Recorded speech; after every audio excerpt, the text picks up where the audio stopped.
Hello everyone, and welcome to my Catherine Princess Gossip channel. I hope everyone is having a wonderful day. Before we begin, please hit the subscribe button and give this video a thumbs up. The Duke and Duchess of Sussex 4-day visit to Colombia was intended to promote global tourism. It has been revealed. Colombia's Vice President, Francia Márquez, has disclosed that the Duke and Duchess' recent visit was intended to boost tourism in the country.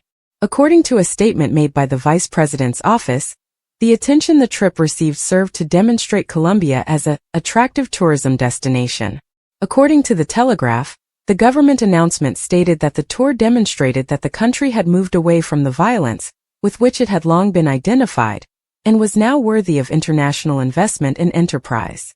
It read as follows: "We will continue working to establish Colombia on the international stage as a reference point of creativity, cultural diversity and above all, as a country that knows how to rebuild from differences and is ready to receive millions more visitors."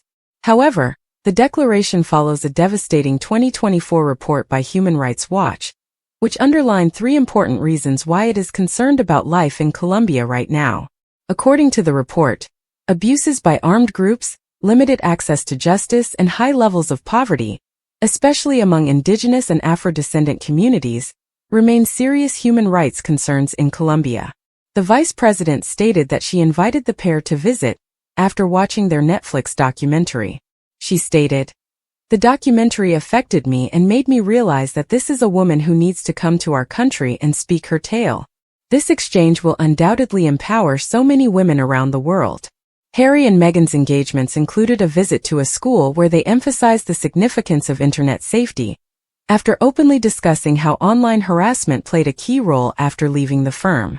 Part of the motive for the Duke and Duchess was to promote their new internet safety campaign and learn more about local culture. The Colombian government has revealed that the pair paid for their own travel, but stated that their extensive security operation was supported by the vice president's office. According to the vice president's office, the visit helped to illustrate Colombia's ability to welcome varied interests, as well as serve as a destination for investment, tourism, and business.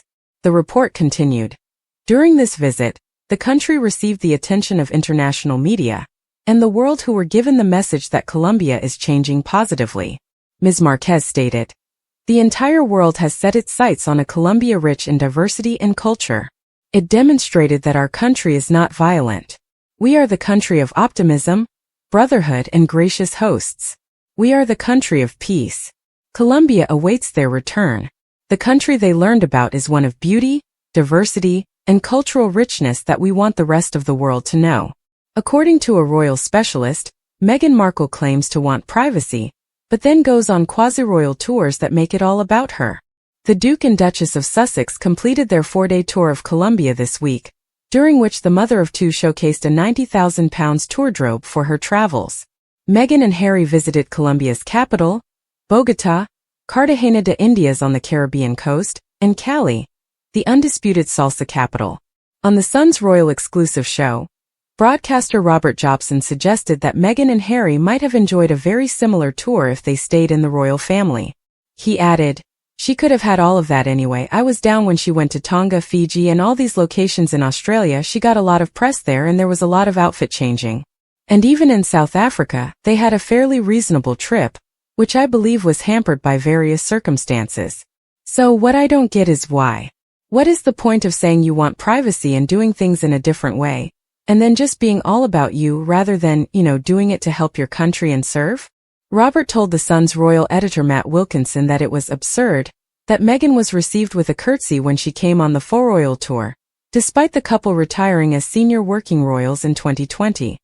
He claimed, "One thing I thought was a little strange was when she was met by the vice president and curtsied to her. Come on. If you are no longer utilizing the royal title and do not want it to be perceived as such, then remove all of that."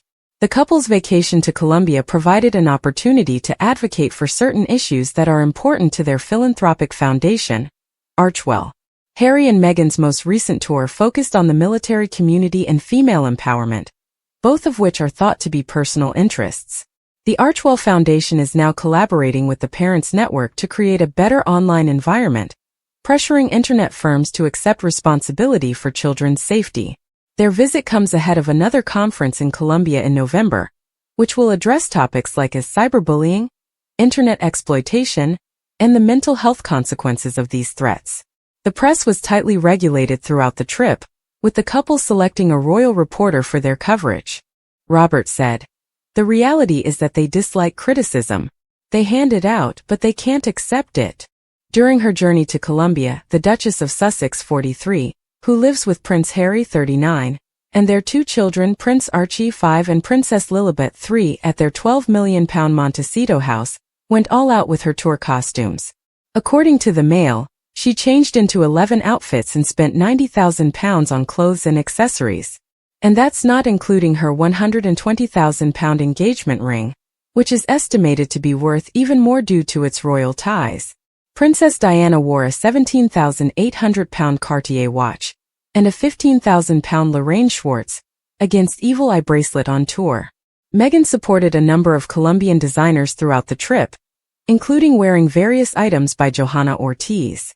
She also donned a silk £597 chocolate brown shirt by Victoria Beckham, as if to give an olive branch following their rumored quarrel. Following their departure from royal duties in January 2020, Prince Harry stated in a Centennial speech in Kensington that he hoped their decision would result in a more peaceful life. He stated, "What I want to make clear is that we are not walking away, and we are definitely not walking away from you. We hope to continue serving the Queen, the Commonwealth, and my military ties without public funding. Unfortunately, this was not achievable.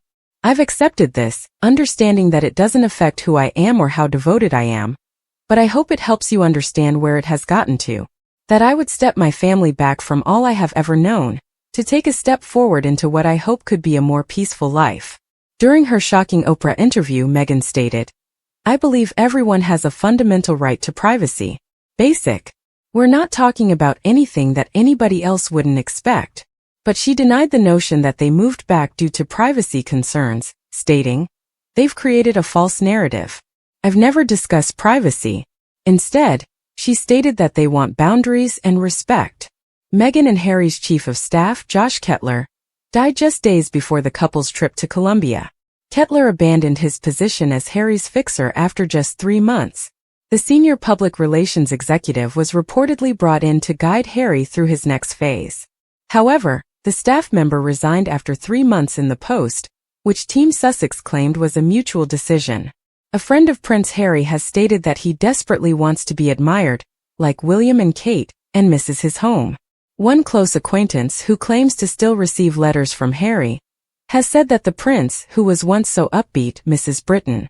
According to The Times, an old friend of the former royal stated that he would rather be in the UK with everyone loving him, as Prince William and Princess Kate are. The friend told the newspaper, "He has ended up isolated from his family and most of his old friends. He's an angry boy. Things haven't turned out as he expected. Anyone who knows him feels he'd rather be top of the pops here with everyone loving him, as they do with William and Kate." Thanks for watching. If you like this video, so please don't forget to subscribe my channel, and don't miss any update.